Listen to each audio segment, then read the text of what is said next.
powered by The Onion. We're here in Madison, Wisconsin, where it snowed for the first time in 10 years.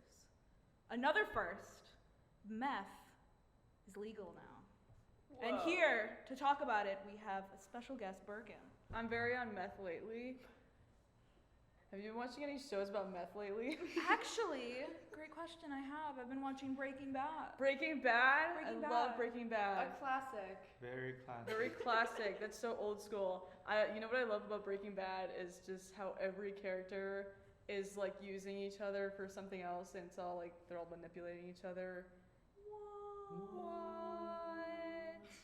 Crazy. Well, you know about Breaking. You watch Breaking Bad. I watch Breaking Bad. But Well, these guys don't I watch don't watch Breaking Well, we'll Bad. just talk about- These guys don't watch Breaking Bad.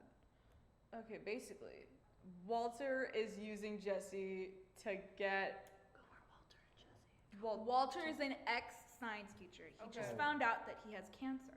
Oh. And so his genius mind decides, I'm going to make meth so that when I die, my family has money.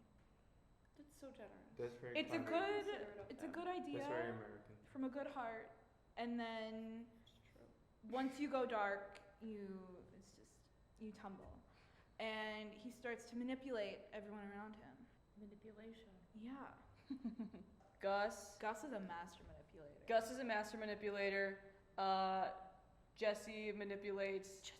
Jesse manipulates like rehab people into like getting back into meth. That's terrible. That's not right. It's terrible, but you That know is what? Wrong, morally. He stops himself because unlike Walter, who is corrupted beyond repair, Jesse knows right from wrong, and Does he he? has a good heart. He's trying to get people in rehab back on meth. Not rehab, A&A, different thing. Oh. So they deserve Oh, it. so it's something else. Yeah. Yes. Go. Fair Go. game. Go. Okay. Well, another show where a mentor manipulates his protege is Mob Psycho 100. It is an anime.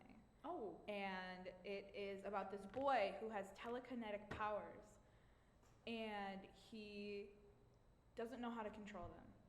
And so this man named Reagan, he basically, under the guise of taking him under his wing, is like manipulating him and using him for business.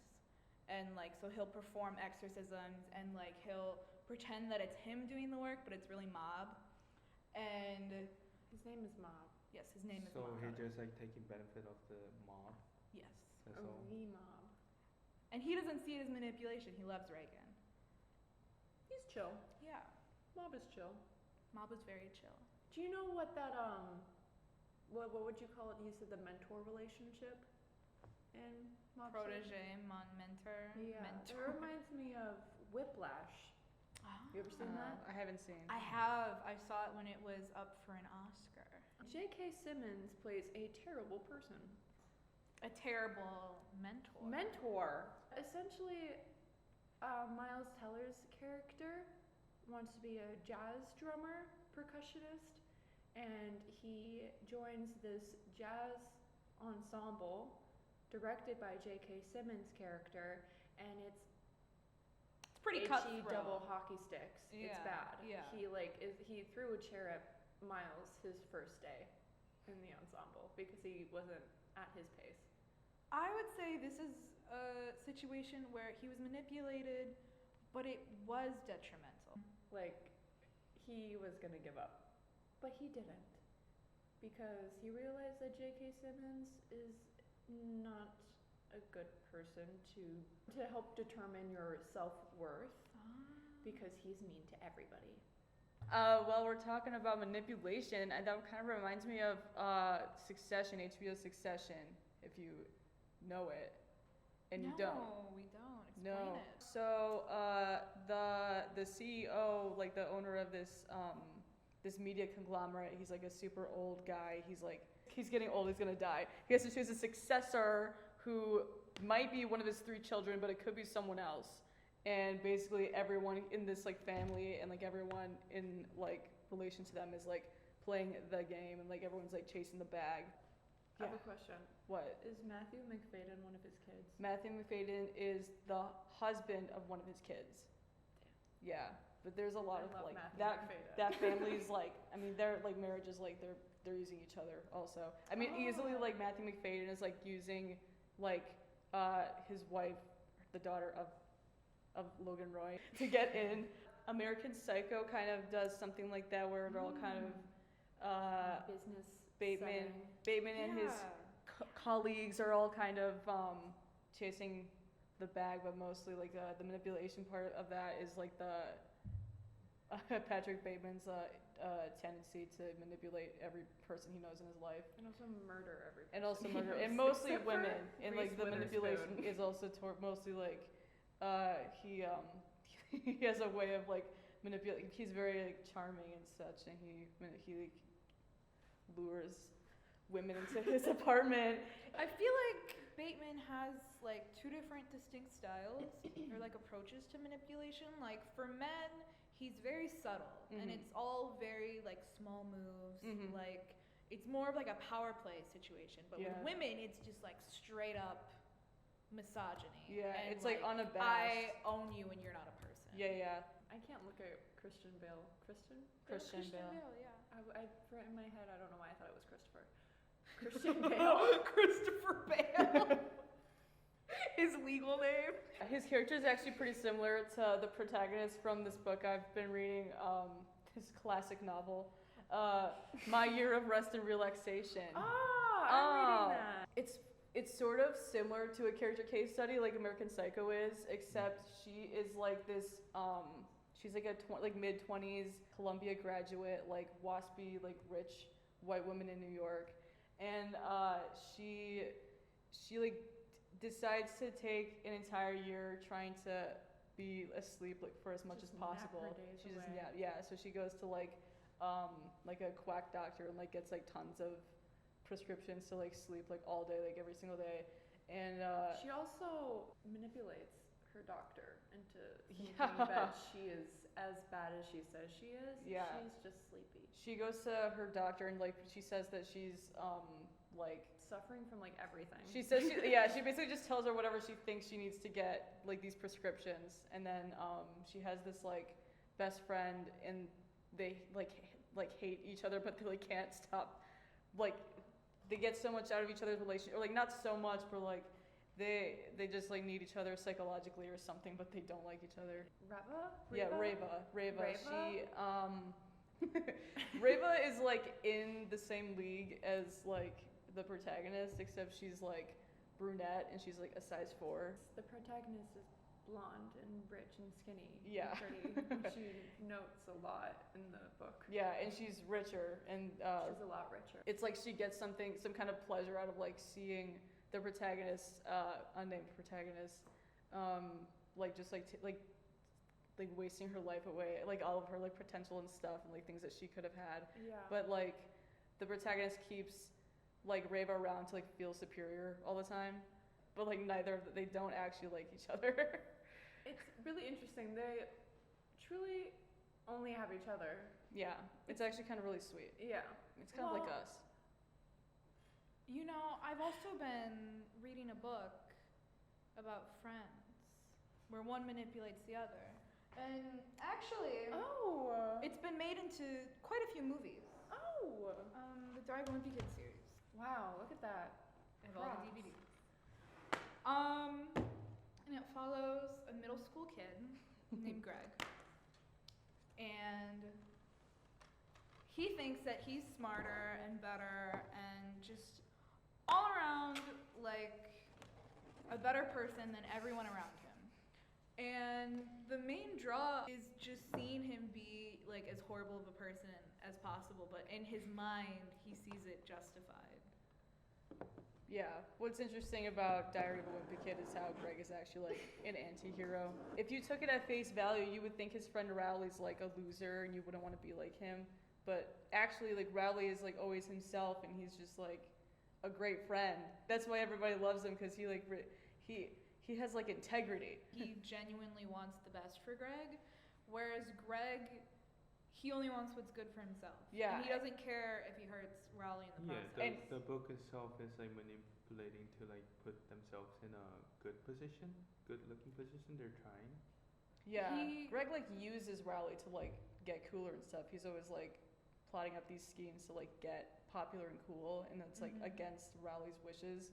But he like And then inadvertently, Rowley ends up getting popular. And I And remember Greg, like the first time I didn't realize it, but like later on, like thinking about it, I could imagine like what it was like. Diary of a Wimpy Kid actually contains a famous Oscar-winning scene where Rowley confronts Greg about his manipulation. it's a very climactic scene in the movie. Rowley has just found out that he was kicked off of the safety patrol team because Greg was impersonating him, not on purpose, but he was wearing his raincoat, and he did something bad and got caught and didn't take the blame when Rowley got blamed. And he finds this out, and instead of apologizing, he's like, maybe don't lend your raincoat to other people, and then this won't happen in the future. And Rowley says, you know what, Greg? You're not a good friend. Don't call me. Don't come by my house. He said it more like We're over. he was more like We're done. he was more like Well, he said it through like tears. I'm not crying for this right now. I mean, I haven't been friends with he was Greg more as long as Rowley has, so I don't have the emotional connection that he does. But it is a very heartbreaking scene. Greg, you're not a good friend. That was a really good impression. It wasn't. That's like the tragic part. Another book I've been reading. You I'm read a glad lot my of mom books. died. I do read a lot of books. I don't like Kindles. I like physical paper Me books too. because I I wanna need to flip. hold it. Yeah, I need to hold it. I And also also, have a dog screens ear. like hurt my eyes. Yeah. Okay, so this is an amazing book written by Jeanette McCurdy. Could of- we maybe like hold it one time? Yeah. You hold it. It's an amazing book written by co-star of iCarly and then Sam and Cat, which was complete failure, but not because of her, because of people wanting money. You can't see Diary of a Wimpy Kid now. We're not talking about it anymore. No, but I. She wants to look at Greg. She's basically manipulated her whole life, both by her mother and producers of the show. And it's kind of, I don't know, her situation is really sad, and how she develops and sees the world around her. Like, from such an early age, she has learned so articulately, like, how to read her mom and then react to what she thinks her mom wants, because the biggest thing in the world is that she doesn't want to disappoint her mom or make her mom sad. There is like a point in the book where she's like, I don't want to tell my mom that my favorite color is purple now, because she won't love me if we don't have the same favorite color. And it's like, Crazy. that's how deep it goes. That's how deep it goes. And later in the book, well, her mom has had cancer, and it comes back, and her mom is in the hospital, like in a coma, and they're trying to wake her up. And what Jeanette says that she thinks will wake her up is, she says, Mom, I'm down to 89 pounds. And she's like 20, 21 at this point. Cool. I've also just finished rewatching a movie about manipulation that I think would be really interesting to bring up. It's called The Handmaiden, and it is an Amazon original Korean movie. And so the first section is about this Korean girl being taken in as a Japanese handmaid to a Japanese heiress. And it's the power dynamic of that. And then also she's going in because this man was like, hey, we're gonna manipulate this Japanese woman and take all her money and then like leave her for dead, basically. And I think that I saw that film too, so Have you? it's like an adult film. Yeah, it's an adult film. It was pretty viral because of that. It's really good though. I like it. Oh, it's a. It's not a porn film. Like it is. That's disgusting. It is an adult movie. Like kids. Rated R. It is They almost do like a show porn, stuff. yes. They do show Sorry, stuff. Bergen. It is. I will not say any more about that.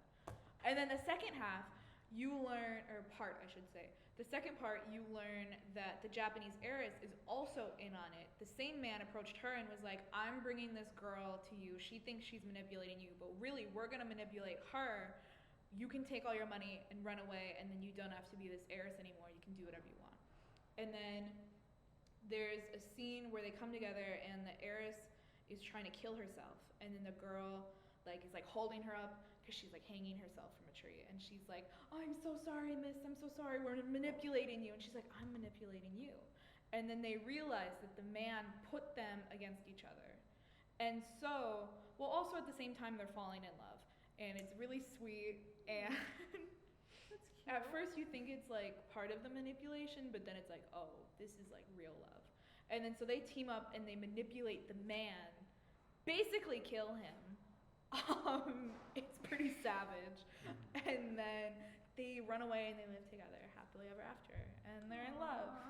And so it's a really cute ending. That's a good ending. Yeah. Yeah. Another book I've been reading is Piranesi by Susanna Clark.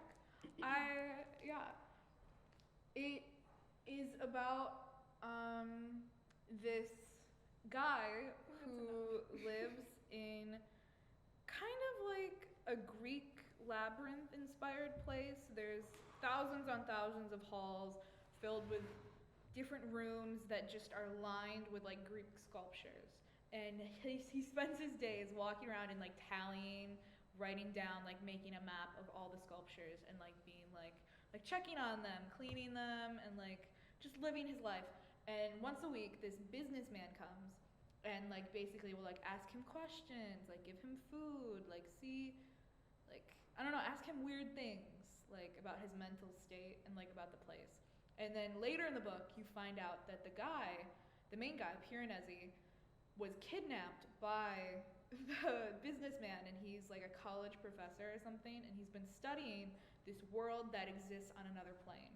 And if you go there, it's insane, but you can't stay for too long or else you start to lose your sense of self, and you lose your memory, and you don't remember anything outside of the life inside. And so he kidnaps this professor to live in there so he can study him without having to live through the consequences himself. But the thing is, Piranesi, he learns this and then he doesn't care, because he's like, oh, okay, that doesn't affect me. Because he's already forgotten who he was, and this is his life now. So he stays living there. So it's kind of like a happy ending. It's a happy ending in the eyes of Piranesi, but in the eyes of the reader, it's kind of like heartbreaking in a sense. You know what movie exhibited real manipulation? The Lizzie McGuire movie. The one where she goes to Italy? To Italy, yeah. And she meets Paolo. Lizzie goes to Italy, right? Paolo picks her up and starts like trying to get. He has an ex who looks exactly like Lizzie. Isabella is her name. Her name is Isabella. Isabella. Wait, Hilary Duff's name is Isabella? No, Hilary Duff plays two Hilary Duff. characters. Oh! So Yeah, that's how they so look. Hilary Duff. That's how they Yes. look the same, because it's the same actress. Duh. I don't watch. I've never seen that movie. Fake fan. Sorry. Oh. I wasn't a It's fan of the such a first great one. movie. Paolo knows that Lizzie can't sing, right? That's the deal? He thinks she can't sing. He Because thinks what he wants to do is he wants to set her up to pretend that she is his ex and then humiliate her on national Because television. the thing is, he told Lizzie that Isabella can't sing and she like fakes it when they go live. But the truth is that Paolo fakes it. Paolo fakes it. He does. So. I'm so confused. Why is he so mean to Lizzie? Dude, because he wants Is to it- use her. He just wants to manipulate her and use Oh. her to get back at Yeah. his It's ex. just like, ooh, that because one. well because she he's a looks, bitter man. because she looks like Okay. Isabella. Okay. And he sees it as an opportunity to then Like, better- publicly shame and deface his ex. Isabella, yeah. While also not manipulate. Shaming Lizzie McGuire. Lizzie McGuire. The thing is, okay, at the end. Lizzie McGuire can sing. At She's the end, got lungs, baby. she's got pipes. He can't sing. And he can't He sing. can't sing. He's the one that lip syncs. Isabella comes in and saves the day. And then they do a girl power and they do duet. a girl power duet, and Paolo's exposed for being a bad singer. It's kind of like a Parent Trap moment where it's like it's the same person, but it's like Paolo singing? I'm so confused. What are you talking Because about? they're a duo. They're a a duo. singing duo. Yeah. Oh, so he was trying to get people to think that Izzy can't sing, but it's really him. Isabella. Isabella. Sorry, they're basically the same. This also makes me think of another movie, like a 2000s. Are you thinking what I'm thinking of? What are you thinking of? The second Princess Diaries? Princess Royal Diaries Engagement? 2. Princess Diaries 2. Yeah. That is such a good movie. But she does end up with Chris Pine in the end. But they're not married. No, it's like situationship, kind of like they Hey Good Thing. totally made out. They made out, but they didn't get married, girl. Well, we finally made this on the public live, and we're so happy to be a part of it live from the Onion. And then, from this year on the January, we'll continue it as time goes by. And for now, thank you for watching our podcast. This was Let Us Talk. Let us chat. Chat. Keep it Let us crispy. chat. Keep it crispy, y'all.